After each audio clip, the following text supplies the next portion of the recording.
প্ৰথমতে নমস্কাৰ সকলোলৈ যেহেতু আজি মোৰ ইউটিউবত 11,000 ছাবস্ক্ৰাইবাৰ আৰু ইনষ্টাগ্ৰামত 45,000 ফলোৱাৰ্ছ কমপ্লিট হ'ল তো সকলোলৈ অশেষ ধন্যবাদ। তো আজি মই ভাবিছোঁ জুবিন দাৰ বিষয়ে দুআষাৰ কথা পাতোঁ। জুবিন দা কোন হয়, জুবিন দা কি হয়, এইটো কোৱাৰ কোনো প্ৰয়োজনেই নাই, কাৰণ মোৰ বুকুত যিটো হৈ আছে প্ৰত্যেকজন অসমীয়াৰ বুকুত আজি সেইটো হৈ আছে।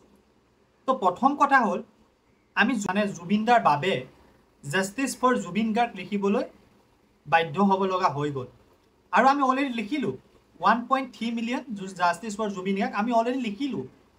চাওঁ তাৰ পৰা বা আমি কি পাওঁ।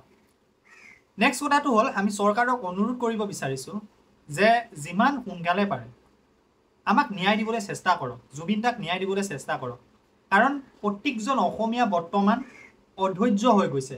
মোৰ আজি এনেকুৱা লাগি আছে যেন অশান্তি লাগি আছে মোৰ মনটোৰ ভিতৰত, কেনেকৈ প্ৰকাশ কৰোঁ।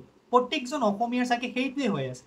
আজি যোৱাকালি বাক্সাত যিটো কাহিনী হৈ গ'ল, তো কিয় হ'ব পালে এইটো কাহিনী, কাৰণ প্ৰত্যেকজন অসমীয়া অধৈৰ্য হৈ গৈছে।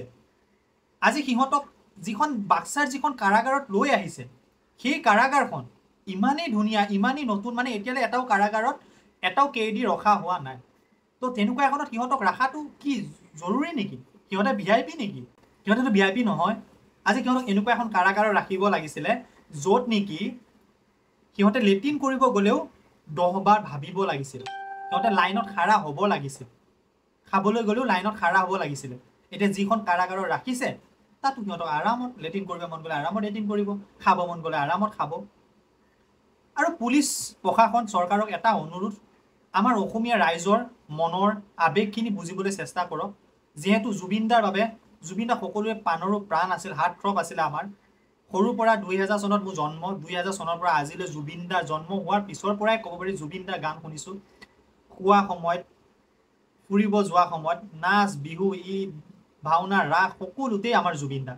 তো এইটো যাতে আপোনালোকে ফাৰ্ষ্ট এড অলপমান জল্দি কৰিবলৈ চেষ্টা কৰক, কাৰণ যোৱাকালি যিটো আমাৰ ঘটনা হৈ গ'ল, আজি তেজাল ডেকা এজন আমাক গুলিয়াবলগীয়া হৈ গ'ল আপোনালোকে। তো এনেকুৱা পৰিস্থিতি যাতে আৰু নহওক, তো তাৰে কামনা কৰিলোঁ। আৰু আমিও যিমান পাৰোঁ জাষ্টিছ ফৰ জুবিন গাৰ্গ লিখিবলৈ চেষ্টা কৰি আছোঁ, তো লিখি আছোঁ।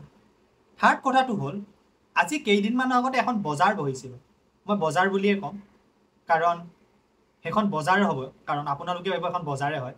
তো বজাৰখন আছিলে এনেকুৱা, অসমৰ কিছুমান ডাঙৰ ডাঙৰ ইউটিউবাৰ, ডাঙৰ ডাঙৰ ইনফ্লুৱেঞ্চাৰ সকলোৱে এজেগত বহি সিহঁতে এটা ভিডিঅ' বনাইছিলে, পষ্ট কৰিছিলে, আৰু তাৰ পিছৰ পৰা সেইবোৰ ইনফ্লুৱেঞ্চাৰ, ভিডিঅ' ক্ৰিয়েটাৰ আজি সেইদিনাখনৰ পৰাই ভিডিঅ' ক্ৰিয়েটাৰ গায়ব। কোনোবাই যদি ছুইজাৰলেণ্ডত যায় ব্লগ বনাই আছে, কোনোবা ফুড ব্লগাৰে যায় চিকেন, ম'ম', ডাঙৰ ডাঙৰ বাৰ ৰেষ্টুৰেণ্টত যায় খাই প্ৰমোচনৰ কামত লাগি আছে। তো এনেকৈ আমি জুবিন দা ন্যায় পাম? আমি যিমান পাইছোঁ আজি অনলাইনত মাত মাতি আছোঁ, তাৰ পৰাও পুলিচ প্ৰশাসনে মানুহক ধৰি নি আছে। আজি আমি মাত মাতিব নোৱাৰোঁ, প্ৰশাসনে আমাক এৰেষ্ট কৰে।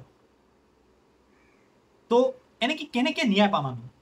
আচলতে আমি বিচাৰোঁ সিহঁতক উচিত তদন্ত হওক, শাস্তি হওক, আৰু আমি অধৈৰ্য হৈ গৈছোঁ, আমি নোৱাৰা হৈছোঁ। জুবিন দা হয় এজন, আমি যাক দাদা বুলি মাতোঁ, তাৰ ক্ষেত্ৰত যদি এনেকুৱা এটা পৰিস্থিতি হয়, চৰকাৰখনে যদি ইমান ঢিলা হৈ যায়, তেনে আমি কেনেকৈ আমি জীয়াই থাকিম? অসমীয়া জাতিটো কেনেকৈ জীয়াই থাকিব? আৰু আগলৈ অলৰেডি অসমীয়া জাতিটো খতম হৈ গ'ল, ধ্বংস হৈ গ'ল। এতিয়া যদি সেইটো আমাৰ জুবিন দাৰ যদি ন্যায়ো নাপায়, তেনেহ'লে আমি কেনেকৈ ন্যায় পাম? আপোনালোকে নিজে কওক। আমি আৰু কি কৰিব লাগিব জুবিন দাৰ কাৰণে? এতিয়া আমি ৰাস্তাত ওলাই আহিব নোৱাৰোঁ, প্ৰতিবাদ কৰিব নোৱাৰি, মাত দিব নোৱাৰোঁ।